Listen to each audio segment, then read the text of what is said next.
Today, I am going to show you how to make Meyer Lemon Marmalade. Now, this is something that I do know how to make, so it's not something new for me, but it is one of the things that I learned how to do when I was starting to live outside my comfort zone. That year, I was gonna push myself to do 10 different things that I didn't know how to do and that made me very stressed out even thinking about doing. I love making this marmalade. I love sharing it with people. So please let me share it with you today. And maybe this isn't something where I'm gonna teach you exactly how to do it. I'm gonna show you how I do it. And I'd like to inspire you to do something that you don't know how to do. And my dog Jane is in the background. Don't mind her. The other thing that I'm kind of sharing with you guys is by my doing this and shooting this video, I set up the lights, I'm a little shiny, whatever. But the thing was that I didn't want to let my not knowing how to film this whole thing stop me from doing it. So I guess there is something new that I'm doing today. So here we go. On day one, you want to wash the lemons and chill them for at least an hour. Then the second step is slice each lemon along the stem and then cut a notch from the center to remove the pith. Okay, we did that. Hold each lemon over a bowl and run your thumb along the inside of the notch to remove the seeds. The bowl will catch the seeds and the juice, which you should set aside until steps 5 and 6. Thinly slice the lemons by turning each wedge face down on the cutting board. Put the lemon slices and the 7 cups of water into a large glass or ceramic bowl. Put the seeds into a large stainless tea ball or my little baggie. Cover the bowl with parchment paper or a large dinner plate and let it stand in the fridge overnight. This is my bowl of lemons with the plate on it and my little clipped baggie with the pith and the seeds in it. Now I need to put all of my lemons and the water into my pot. But first I'm going to take my little baggie. See, I've got my baggie clipped in to my pot. So I'm taking my sliced lemons and all the water they've been sitting in overnight and I'm pouring it. Oh, too bad you couldn't see that because I did a pretty good job. I'm gonna turn on the heat. Okay, heat's on. All right, while that is boiling, we are gonna deal with the sugar. So there's a lot of sugar in this recipe. It's 3.4 pounds of sugar. Nobody's ever gonna eat this marmalade when they know that. So I'm gonna measure it out. 3.4 pounds of C&H sugar. You take your giant bowl of sugar. We're going to be using vanilla bean paste, but when you're using this, you need to disperse the goop into your sugar. Separate about a cup, just or 2 of the sugar. So I've got a much smaller bowl of sugar now. 1 tablespoon. I'm gonna pour. And I'm gonna put it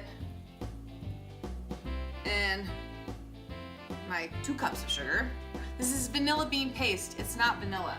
It's like thicker and it's got little tiny flecks of vanilla bean in it. Now, the fun part, you need to mix that into all of that with this. See? Now it's all kind of clumpy. I'm back. I have this giant pressure cooker sitting here. This is not going under pressure. Once we fill the jars with the marmalade, we are going to put them in a water bath that seals them and sanitizes them. All right, so I need a spoon. Simmer the lemons, water, and tea ball or bag full of seeds in your big pot until the peels are soft. To test them, press one of the peels against the side of the pot with a wooden spoon. If it comes apart easily, then you know it's time to move on to the next step. It seems like these are done. Or not done, but ready to move on to the next step. Now it is time to add the sugar and the sugar. Give it a little stir. Okay, let's look at the instructions again, shall we? You turn the heat up to high. It's hot. It's not really hot. I didn't burn myself or anything. It was just a little hot to the touch. I know you guys were really worried about me, right? Bring the mixture to a boil. Cook it on high until it reaches the gelling point.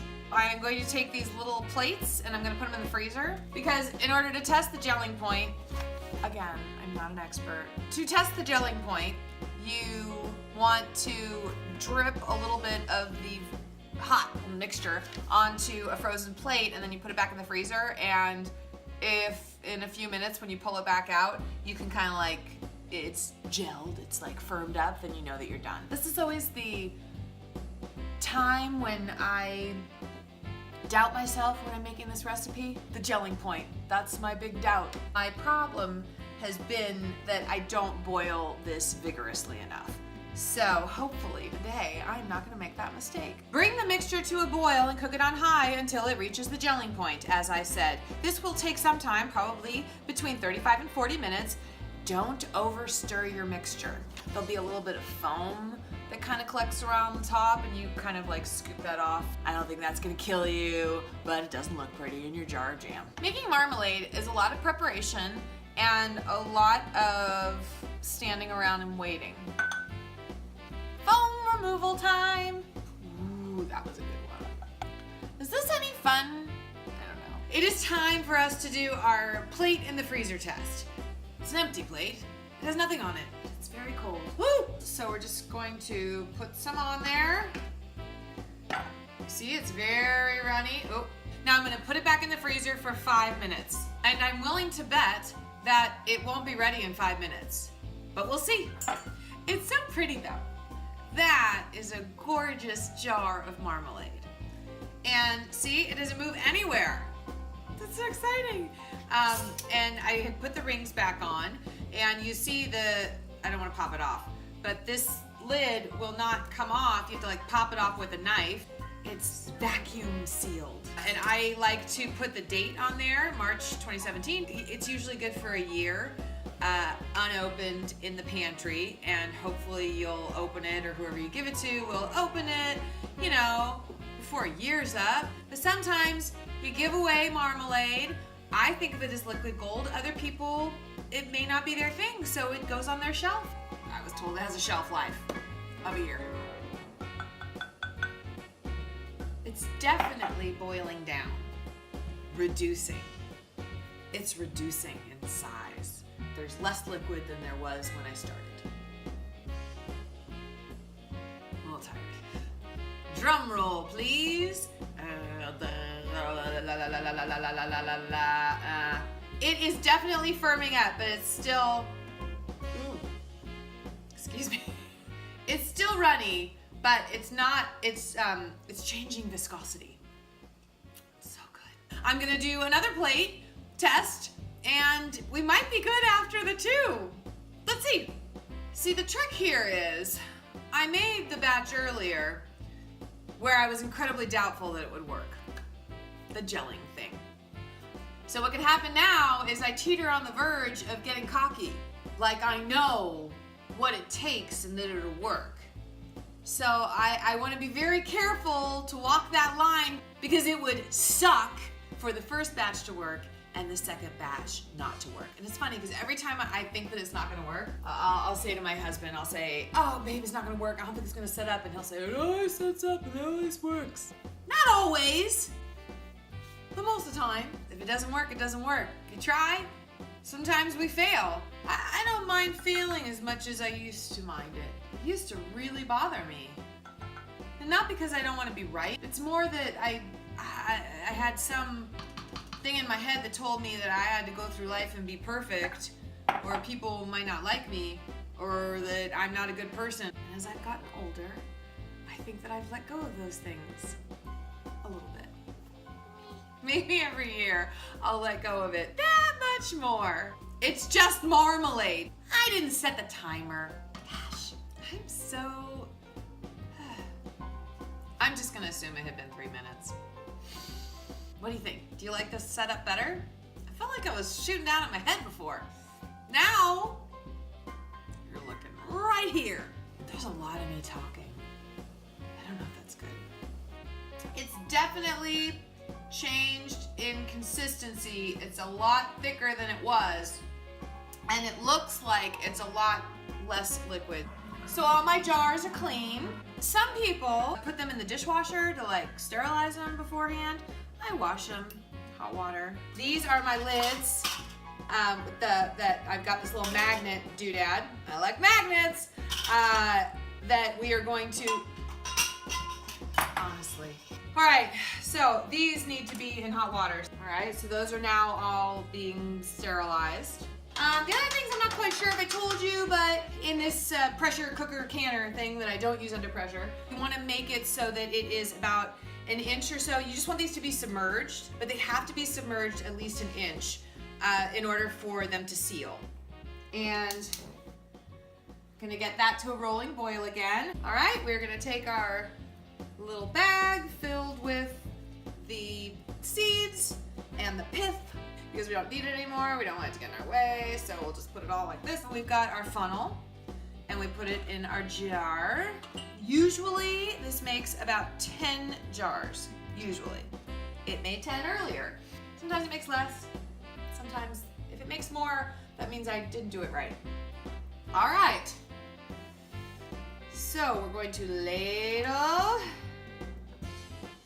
And what we want to do, we want to make sure that we have at least a 1/4 inch of headroom here because there needs to be a little bit of air in there for the lid to suction vacuum seals it.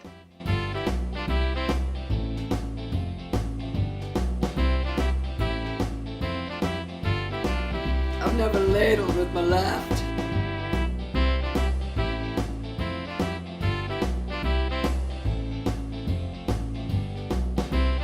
Woohoo! Alright. Step 1. Let's put the lids on. So we use the little magnet. And you try to just touch it with one little tiny finger. You want to touch the stuff as little as possible to keep it sanitized. Those were the lids. Now let me get the bands. These are the bands. You don't want to tighten them down like, you want to go, you just want to go like just tight enough. Oh, it's hot. Ah, it's hot!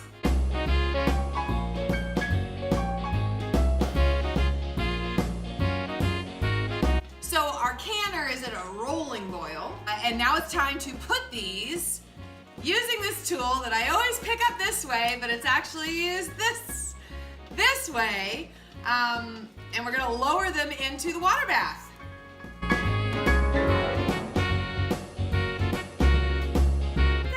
Oh shit!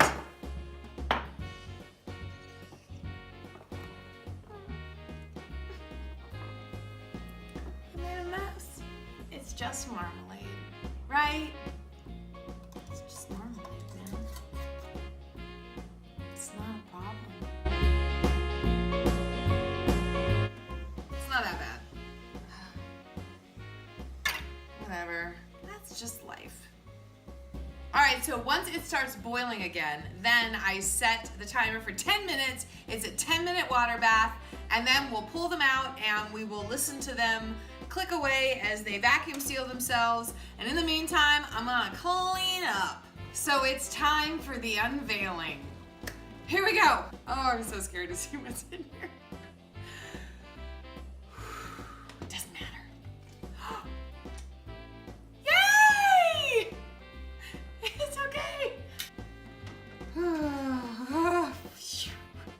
I really was afraid one of them was gonna break. Oh. Listen carefully. Ah! Hear that sound? That is the sound of vacuum sealing.